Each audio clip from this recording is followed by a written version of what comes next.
Oh mga kababayan, eto na ang pinakaiintay nating reaksyon ni VP Sara Duterte. Matapos nang magwagi mga kababayan sa Korte Suprema at tuluyan ng mabasura ang impeachment case laban sa kanya. With finality mga kababayan. Panoorin niyo po ha. VP Inday, first of all, on behalf of the Filipino community supporting you all over the world, All over the world. congratulations for winning your Congrats!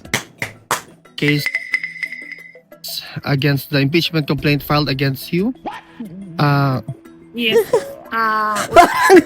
Parang okay lang. Parang walang nangyari mga kababayan. Expected na ni Sara. Dahil abogado si VP Inday eh. Hindi kagaya ni Tuta Soto mga kababayan na walang kaalam-alam. Napasalamat ko sa Diyos sa ginuura na tanan sa Nagpapasalamat na sa Diyos mga kababayan. Sa Diyos na lang daw niyan lahat. nato na tanan sa Ginoo. Mm. Pangalawang salamat ko ay sa mga abogado Mga abogado. na nagtulong-tulong para questionin yung pag-abuso ng proseso ng impeachment ng House of Representatives. Talaga.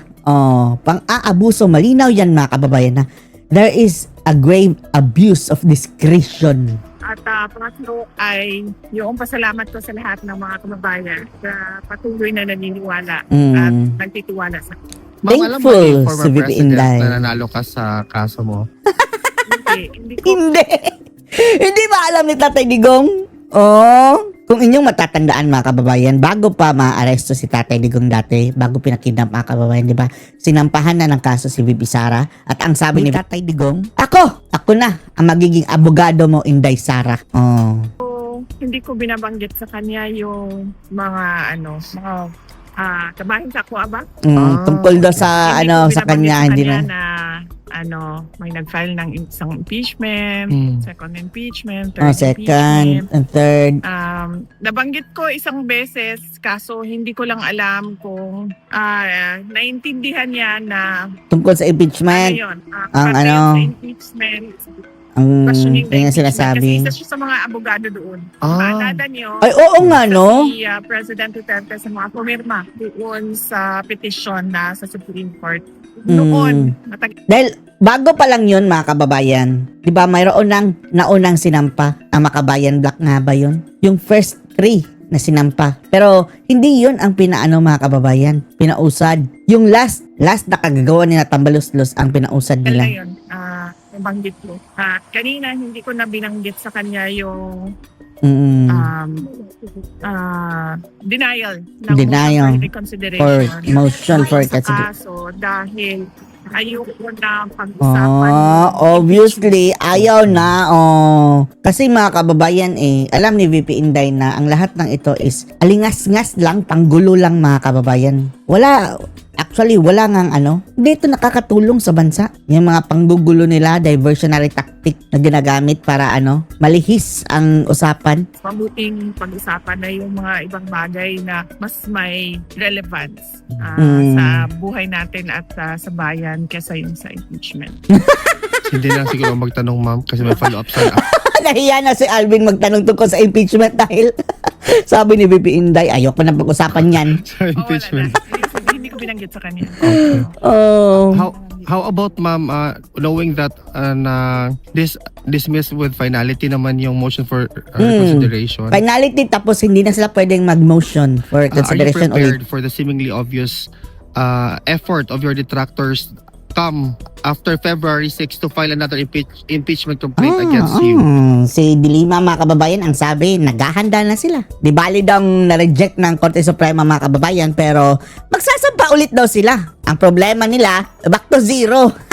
Back to zero na naman ang mga gunggong.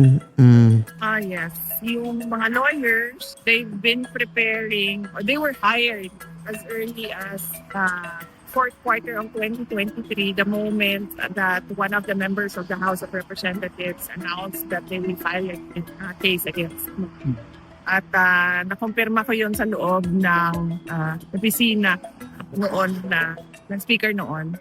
Kaya meron na kaagad mga abogado noong panahon na yon. At hanggang ngayon, tutuloy-tuloy pa naman yung mga abogado and legal team, and nung nakaraang taon, bigatin ng mga abogado ni VP Inday. At kapag mananalo yon, si VP Sara sa 2028, yung mga abogadong iyon ay siguradong maa-absorb bilang mga kababayan, gabinete. Bago mag-Christmas break ay napag-usapan din namin yung paghahanda sa impeachment. Hindi lang ngayong taon na ito. Ang gusto nating maging spokesperson ni VP Sara pag nagkataon na naging presidente na siya ay si FOA. Napaka talaga mga kababayan, napaka-professional mag-handle ng mga tanong. Kahit balibaliktad mong intriga, talagang hindi papatol si FOA mga kababayan. At kalmado. Dahil sigurado kapag hindi sila nakapag-file ngayong taon, susunod na taon at hanggang matapos ang aking termino ay ganun ang gagawin nila. Mag-file sila ng kaso, impeachment man hindi. Ma'am, may mga question ba kayo guys? Wala na ba? Walang question? Ma'am, do you have a message na lang sa mga kababayan natin na talagang sobrang nasiyahan, including myself, for this positive development? Hinay-hinay lang sa celebration. Hinahinay lang sa celebration. Mag-celebrate kayo. Pero grabe, hindi kami naghinay-hinay sa tawa. Talagang ang pinagtawanan natin mga kababayan, ay etong si Soto, Ay, Diyos ko. Nakakatawa na lang mga kababayan ang kabulukan itong si Tuta Soto. Celebrate responsibly daw. Wag ubusin ang pera sa bisyo. Wala naman kaming bisyo. Ang bisyo namin ang magserbisyo. Parang si Bongo. Magmaneho ng lasing. Oo. At kung Wala naman kaming sasakyan. maaari ay dyan na lang kayo sa mga bahay ninyo. Sa bahay na lang kami. Celebrate or mag-celebrate kayo online. Mas mura yun. Nag-celebrate na kami online. Grabing share namin ng yung victory. Isang napakagandang selebrasyon mga kababayan, at it's a grateful day para sa ating mga Duterte supporter. Talagang nag-aangkor tayo mga kababayan kay Sara Duterte, Maasa na talaga tayo mga kababayan na kapag sina VP Inday na, at least mga kababayan, manumbalik sa normal itong ating bansa. Ngayon, abnormal na mga kababayan Lagayan natin dahil sa mga bangag. Data lang. VP Inday, mabuhay ka, stay strong. Mabuhay! We are rooting for you. Salamat sa inyo. No, ano pong balita? Well, ang puting balita. Ang balita, dismiss for good. Ever na. Ang Forever. impeachment complaint laban kay VP Sara. Grabe, forever na mga kababayan, Yan ay dahil talaga namang sinasabi ng ating saligang batas na hindi po pwede na mas mahigit isang impeachment complaint ang ihahain laban sa isang impeachable officer sa loob ng At saka, hindi dumaan sa due Talaga naman process. po na apat-apat yung sinampang impeachment complaint at parang yun nga po, ano ba naman mahirap intindi dyan na once a year lang pero lima-lima ata apat-apat yung kanilang hinain, at iba pa yung naging basehan ng kanilang pagbutuhan para sa impeachment. Gumamit pa. Kung talagang iimbestigahan yung mabuti mga kababayan, mayroong korupsyon na nangyari doon mga kababayan sa yung bribery. Ginamit pa ang pondo ng bayan mga kababayan. Dapat nga managot doon sina Tambaluslos.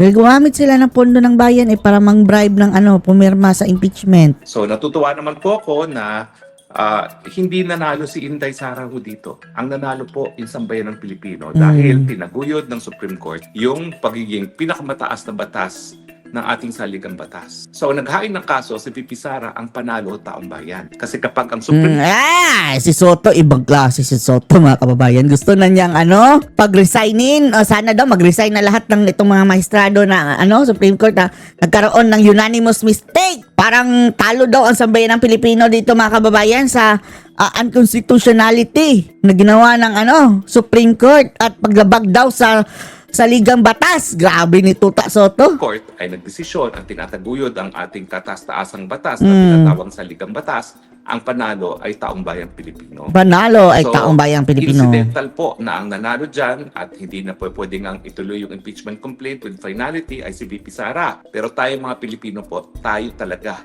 ang tinaguyod ng Korte Suprema dahil itinaguyod ng Korte Suprema ang ating saligang batas. Now, sinabi ko na naman sa inyo dati na itong si Senior Associate Justice Marvic Leonen at ako Isang dilawan. Dilawan yan si Leonen mga kababayan, for your information, dahil bata yan ni Panotsky. Faculty of Law. So, huwag niyo sabihing bias dahil anti-Duterte eh. Lahat nga sila, di ba? Sinabing unconstitutional nga. So wala nang reason mga kababayan na sabihin nilang kagagawa na naman ng mga Duterte ito. At matagal din siya naging dekano doon at matagal din ako nagturo doon. No? Kung ako 15 years nagturo sa UP Law, siya rin po, ganun katagal din nagturo sa UP Law. Mas matagal pa nga yan kasi right from graduation siya nagturo na. Doon na nga siya nawala ng buhok, no? Si si Leonen. Na siya naging ponente nitong desisyon sa pagdi-dismiss ng impeachment kasi po, dilawan talaga si Senior Associate Justice Leonen. Yellow. Siya po itinalaga ni yellow. Noynoy Aquino bilang Chief Negotiator dati para sa BARM at kaya siya na-appoint sa Korte Suprema kasi nga nagkaroon ng kasunduan, no? Yung framework agreement na Itong si Pinoy, no? Grabe. Parang syunga din mga kababayan, syunga bells din mga kababayan. Kung sino-sino ang ina-appoint, sinalyamas. Ay nako. Pero wala na, tinalo na rin ni Bangag mga kababayan itong pagka-inutil ni Pinoy. yung landmark agreement na ngayon ay pinatutupad. So sa totoo lang, dalawa lang po yung talagang dilawan dyan sa Korte Suprema. Si Justice Leonen at saka si Justice Caguioa, nakaklase ni Noynoy Aquino. Kaklase pala yan. Naman na si Justice Nag-law ba yan si Noynoy? Hindi naman nag-law pero kaklase siguro sa high school or sa college. Hindi yan nakapag-law si Noynoy. Diyos ko Lord. Magka-utak lang din yan mga kababayan Kasi utak lang din ni Ngagva. Importante pasalamatan si Justice Leonen dahil yung kanyang mga kakamping at saka mga dilawan, binibira siya. Nung lumabas na po yung desisyon niya, binibira siya dahil para bagang nagtataksil daw si Marvic Leonen at hindi sumuporta sa impeachment laban kay Sara Duterte kasi nga sinasabi ng mga dilawan, sinasabi ng mga taga-UP talaga, mamamatay tao itong si Duterte at hindi dapat suportahan ng kahit sino. Pero alam naman ni Justice Marcos Leonen na ang trabaho niya bilang maestrado ng Korte Suprema ay itaguyod ang saligang batas at hindi itaguyod ang kanyang mga personal na paninindigan. So ako po, saludo ko kay Marvic Leonen. Sa totoo lang po. Good job Leonen, at least hindi ka nagpaulol dito sa propaganda ng iyong mga kasamahang mga dilawis. Yung kami kasama sa UP Faculty, dalawang faction po yan. Hindi po kami magka-faction. Ako po ay doon ako sa kabilang faction na nagsimula po kasi faction na yan dahil sa deanship, no? Ang kapaksyon talaga ni Justice Leonen ay itong si Popo Lutilla na ngayon ay naninilbihang bilang kalihim ni Marcos Jr. na dati-dati siya ay aktivista, no? Pero ngayon talaga nagpapasasa bilang Secretary ng Energy. Nandyan si Pedro Sereno, nandyan yung ito mga rallyista nakukuha bilang nakukuha bilang mga mga kababayan, opisyal ng gobyerno, matataas pang mga ranggo ang binibigay sa kanila. Yung iba naging pa mga kababayan, senador, si Hontiveros, rallyista lang yan Sina Dilima, akbayan. Kumbaga kinilalang leader ay si Judge Raul Pangalangan ng ICC. Nandyan si ICC? Yung misis niya, si Professor Pangalangan. Tapos nandyan din si Floren Hilbay. Isa pa yan yung mga dilaw Yung mga, Diyos ko Lord, kung makapuna mga kababayan, akala nyo ang gagaling talaga nila. Wala namang napatunayan. Nandyan si Justice Hardelesa, nandyan si Bing Guanzon. Kakampi namin si Bing Guanzon noong UP Law Days, no? At alam nyo, buti pa yan si Guanzon mga kababayan na dilaw na nananatiling dilaw na hindi nakibangag mga kababayan sa Marcos. Yung ibang mga dilaw na grabe, di ba? Anti-Marcos dapat sila. Sama-samang babangag muli! Talagang na isang grabing bangagers. Justice Leonen, yung kanyang politikal na paninindigan na talagang true blue dilawan at talagang sinuportahan ang pag-dismiss ng impeachment complaint dahil alam naman natin ng mga dilawan nais talaga nila ma-impeach si Sara Duterte para mabawasan yung kanyang probability na mananalo sa 2028 kung magkaka-eleksyon nga. Pero ako po hindi ko po binabawi yung sinasabi ko. Ang sinasabi ko palagi, kapag hindi natin tinatanggal ang Marcos Jr. before 2028 at habang nakaupo pa rin si Marcos Jr. sa 2028, malabo po na panalunin ng mga Marcos si Inday Sara. Ulitin ko po yan. Pag hindi natanggal si Marcos Jr. before 2028, hawak niya ang makina. Sino? Imposible mga kababayan madadaya pa. Sino ang ipapantapat niya? Walang mapapantapat mga kababayan na talagang masasabi mong tatalo kay Sara. Kahit mandaya pa sila, imposible na. impossible dream. Oh, kagaya ni Soto, mga kababayan, ang kanyang dream na maging presidente kung ma-impeach si Sara Duterte is impossible dream na. Hawak niya ang COMELEC. Hindi nila pananaluhin si Inday Sara dahil ang plano nila Marcos forever. Sino ang papanalunin nila? Kung gayon, Yan po ay sinabi na sa akin ng isang aking trusted confidential informant na napakalapit sa mga Marcoses. Meron silang plano na Marcos 2, Marcos 2.0 at yan po sinong Marcos? Bangag! Scholar, negative na nga. sa pamamagitan ng charter change, no, natatanggalan nila ang term limits. At alam niyo ba na yung initiative para O sige, provided mga kababayan natatakbo ulit si Bangag. Mananalo ba siya kay Sara? ng saligang batas, isasabay daw nila yan para daw Bangag lang ang nag-iisip, mga kababayan, na mananalo si Bangag kay Sara Duterte. Diyos ko Lord. Tingnan nyo nga ang rating. Rating-wise, negative na si Ngagva. scam, no? Pero ang dahilan nila ay para nga ma-prevent ang pagiging presidente ni Sara Duterte. So talagang Pilipinas, kinakailangan, gumising na kayo, kinakailangan mag-people power, tanggalin Ay, Roque kami. Although, kung mag-people power ha, isiguro mo lang ha, kung ikaw ha, na hindi yan gagamitin ni Bangag na reason para mag-martial law.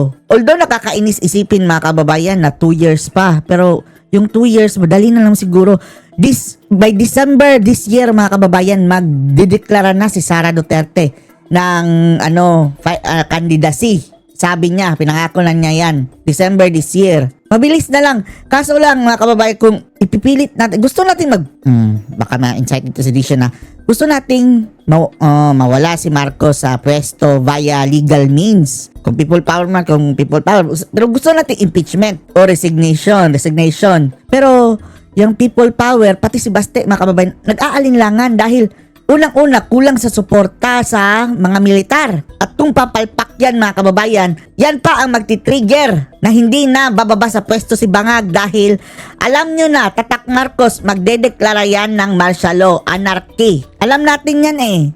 Gawain yan nila, mga kababayan eh. si Marcos dahil habang nandiyan po si Marcos, hindi niya papayagan ang Duterte na mag-take over. In fact, sabi sa akin na kaparehong impormasyon Eto na lang. Kung dadayain, mga kababayan ni Marcos, si VP Sara sa halalan, dyan na lang tayo mangangalampag, mag-people power revolution na talaga.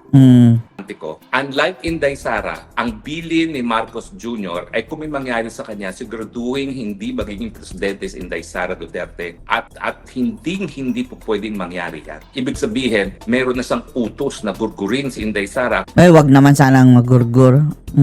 Itong sinabangag, mga kababayan, no? Parang, sige, baka mauna pa kayo. Mga ngagwa. Kita nyo naman ang katawan ni Bangag, mga kababayan, parang isang bulati na lang ang hindi nakapirma. Mangyari sa kanya at hindi niya matapos ang kanyang termino.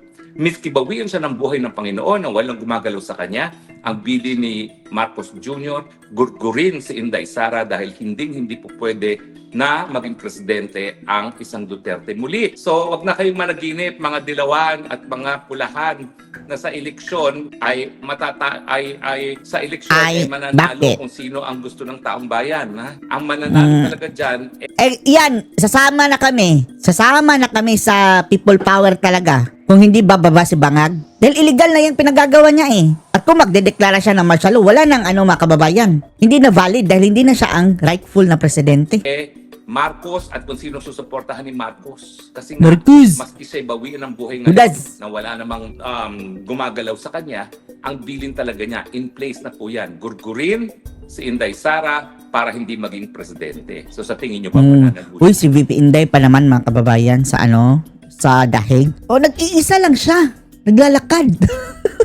ng Marcos habang nandiyan siya. Baka may mga import dyan ha ng mga 2028. Binabaluktot po itong sinasabi ko na tao nila Bangag. Sinasabi nila, bumibitaw na po ako kay Inday Sara. Alam naman ni Inday Sara yan. Alam niya na magkakapatid na Duterte. Na talagang ang plano ng mga Marcos ay forever. Kaya nga po, itong impeachment, importanteng na-dismiss dahil ito po ay kabahagi ng kanilang script na kapag natanggal ngayon si Inday Sara, syempre, mas mababa ang likelihood na siya ay mas mababa. Kung meron bang eleksyon, Renato Babalo. Kung patuloy nga yung eleksyon na yan, hawak ni Marcos ang makina, hawak ni Marcos ang COMELEC, sigurado po yan. Talagang hindi nila igagalang ang mandato ng taong bayan. May mga nagsasabi, di gagawin natin yung nangyari kay Marcos Jr. na yan ang naging meet siya, kaya natanggal si Marcos Jr.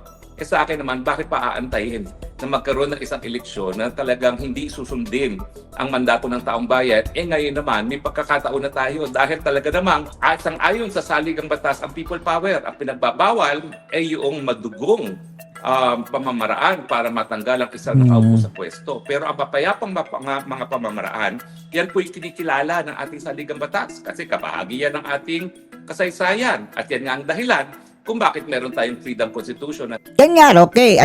Kung people power, siguraduhin nyo lang talaga na magsasucceed. One time lang yan eh. Magdedeklara na yan si BBM, mga kababayan, ng martial law, baka tuloy-tuloy na. Hanggang, kagaya na kanyang tatay, 20 years. 1987 Constitution na itinaguyod ngayon ng ating Korte Suprema. So, importante po yan. Kaya nga lang, bagamat lumabas na po yung desisyon na permanenteng dismiss na ang impeachment, at dahil dito, malungkot si Tito Sen na hindi rin niya po pwedeng forthwith Tutasin. ng impeachment dahil ayan na ay desisyon. Naalala nyo, yung mga Tito Soto, mga Ping Lacson, sinasabi nila na tutol sila sa archiving ng impeachment ni Inday Sara kasi wala pang desisyon sa motion for reconsideration. Ayan, may desisyon na po. Siguro naman, wala na silang kaduda-duda na patay na ang impeachment complaint ni Inday Sara Duterte. Mapatay na nga, sabi ni Jervel Luistro. Ang masamang balita, pagdating ng February 6 po, pwede na naman sila magsampa ng panibagong impeachment complaint. Pero dadaanan mo na sila sa butas ng karayom. Sa Kamara de Representante, gagabi Hindi yung kadaya ng mga kababayan. What if nabaliktad yung desisyon ng Korte Suprema? Dire-diretso na sa trial. Walang gusto ng trial Sino mang ipapa-impeach ka? Walang may gusto ng magkaroon ng trial, mga kababayan. na naman nila yung pera na Malay mo, baka ano-ano magagawin na naman nila kasinungalingan. ating mga taong bayan para bilhin ang boto para ma-impeach na naman si Inday Sara Duterte. At alam naman natin na hindi naman kinakailangan ng absolute majority dyan. No? Kakaunti lang. Pwede na talagang ma-impeach ang Inday Sara Duterte. Ang issue na lang dyan, talagang ang mga senador ba ay talagang maninindigan o sila ba ay magpapatakot? Kasi alam nyo, yung kaso na sinampan nila kay Revilla, yung kaso na isasampan nila kay Villanueva, kaso na isasampan nila kay Chisa Escudero, yan sa tingin ko ay para takutin ng mga senador. Na kapag hindi kayo sumuporta dito sa Malacanang, sa kagustuhan nilang mapatanggal sa pwesto, Lumaban kayo, mga senador. Ito rin kasi mga senador, mga kababayan, na mayroong mga kalandsiding mga tinatago.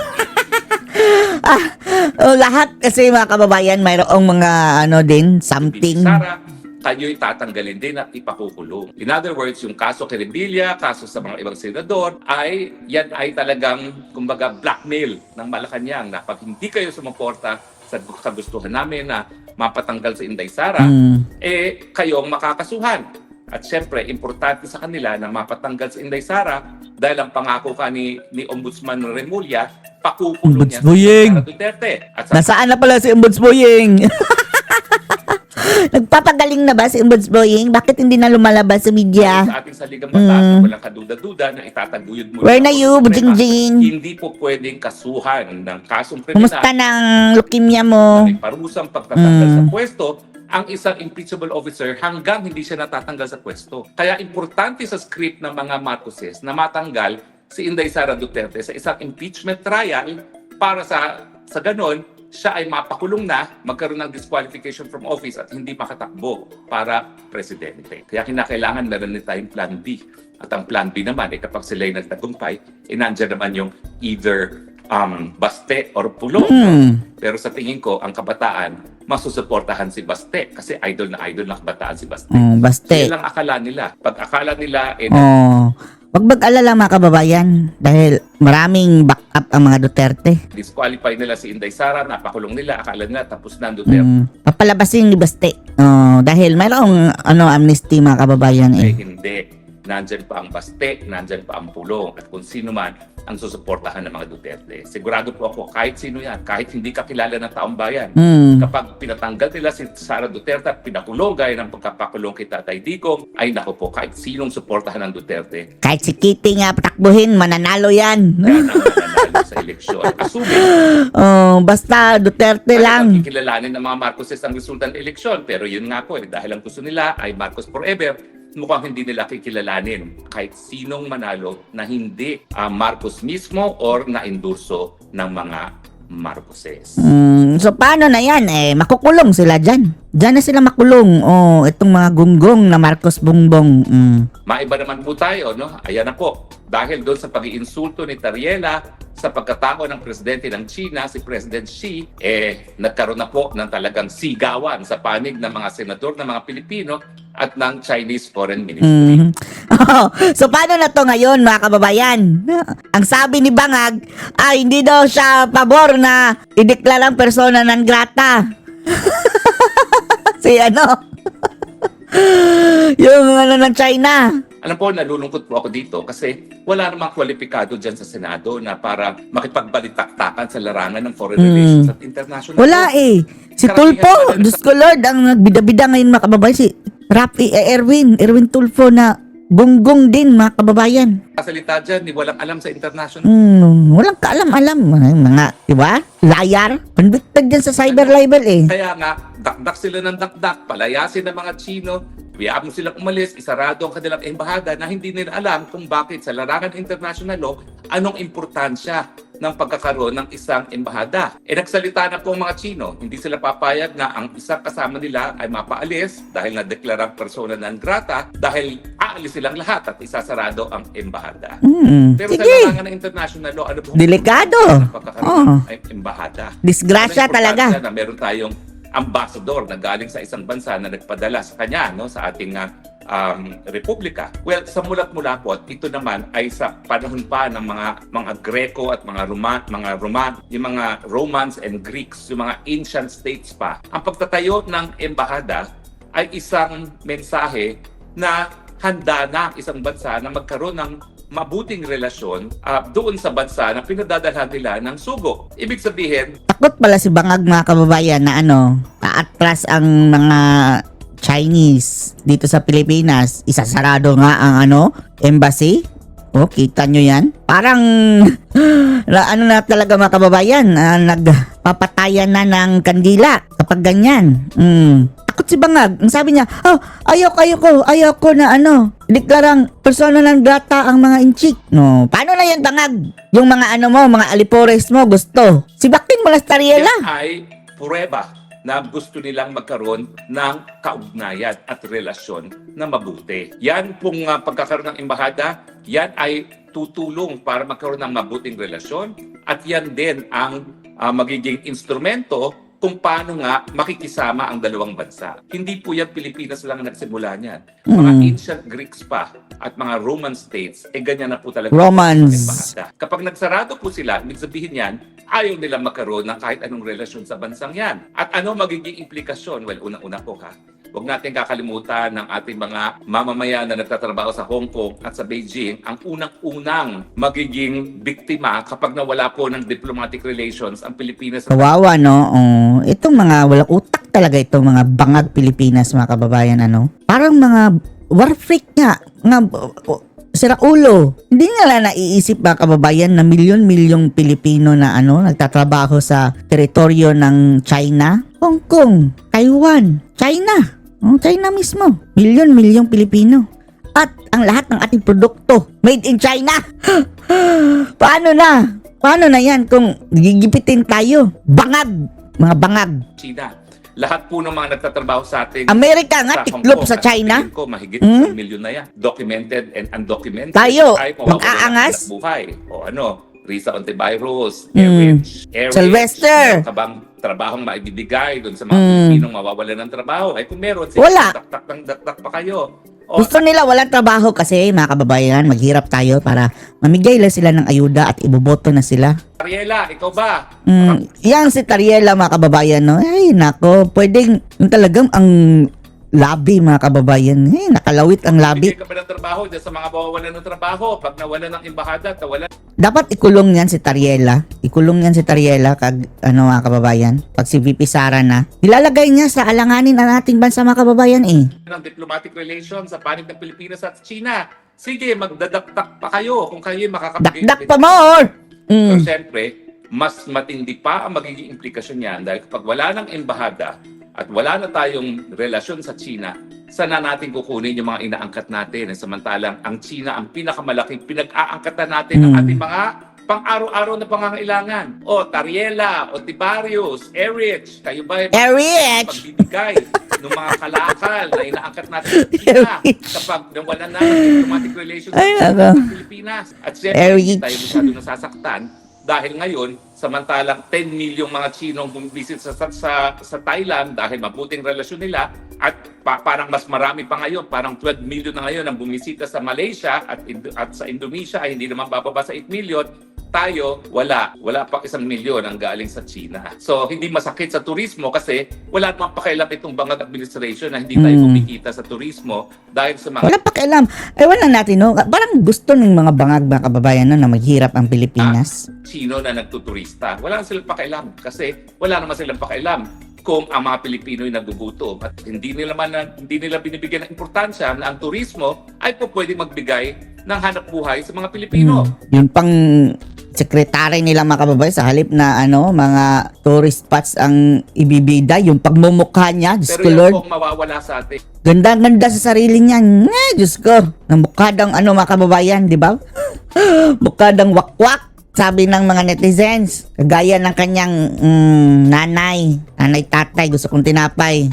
Trabaho, sa natin kukunin mga inaangkat natin mga bagay-bagay, at siyempre turismo, at yung kakaunting mga kapital na nadadala ng China sa atin. So, Antivirus, Tariela, at saka Erich, dahil kayong pasimuno sa katarantaduhang ito, Katarantaduhang ito. ng mabuting relasyon ng Pilipinas at saka ng China, ayaw Talagang magbigay ng katarantaduhan, no? trabaho, kalakal, at siyempre, turismo. Tingnan natin kung saan nyo kukunin yan. Kasi dakay ng dakdak. E di, Buisit talaga itong nagagawa ng mga bangag, no? Papabida, kayo ngayon ang humarap ng solusyon pag nawala na ang diplomatic relation sa panig ng Pilipinas at ng China. Alam nyo, hindi ko naman sinasabi na ang mga halal na opisyales ay hindi pwedeng magsalita sa larangan ng foreign affairs. Pero nakasaad din sa ating saligang batas na ang presidente ang executive sa pamamagitan ng Department of Foreign Affairs. Bakit niya hinahayaan si Tariela mga kababayan na manghimasok dyan sa mga foreign affairs? Hindi naman yan si Tariela ang DFA secretary. Kasalanan, lahat ito mga kababayan is kasalanan ni Bangag dahil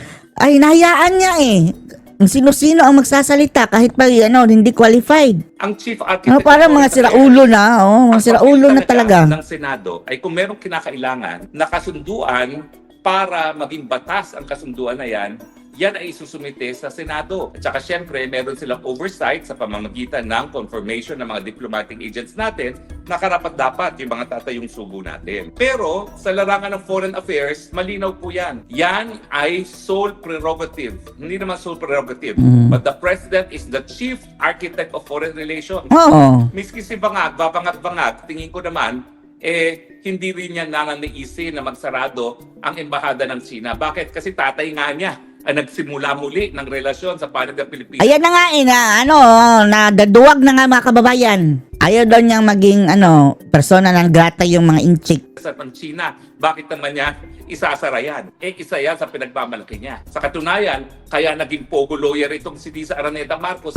Oo nga, lawyer pala ng pogo itong si Admiral. Tapos kalaunan mga kababayan, parang inadapt nila yung negosyo ng pogo. IGL na.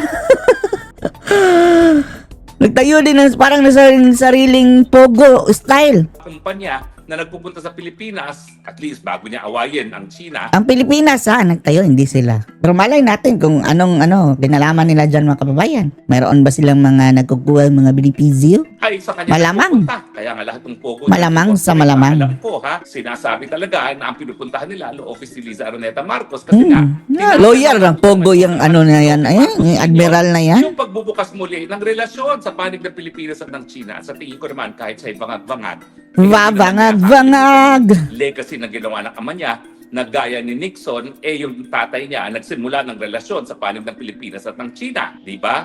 Alias talagang wala na talaga siyang grasp of reality at talagang completely out of it na siya. So sa tingin Completely ko, out of it. dapat naman kung sila ay tunay na mga supporters ng ehekutibo, at least pagdating sa larangan ng foreign affairs, hayaan na nila na DFA ang makipag-conduct ng ating relasyon. Talaga namang hindi tayo magbibigay ng kahit anong teritoryo. Pero sa katagal-tagal ng nakabinbin ang problemang yan, hindi naman naging hadlang yan sa mga panahon na nakalipas para tayo magkaroon ng normal na relasyon. In fact, sa panahon ni Duterte, bagamat hindi siya nag-surrender ng kahit anong teritoryo na nangyari sa panahon ni Aquino na wala sa atin ang Scarborough Shoal, Oo nga, no?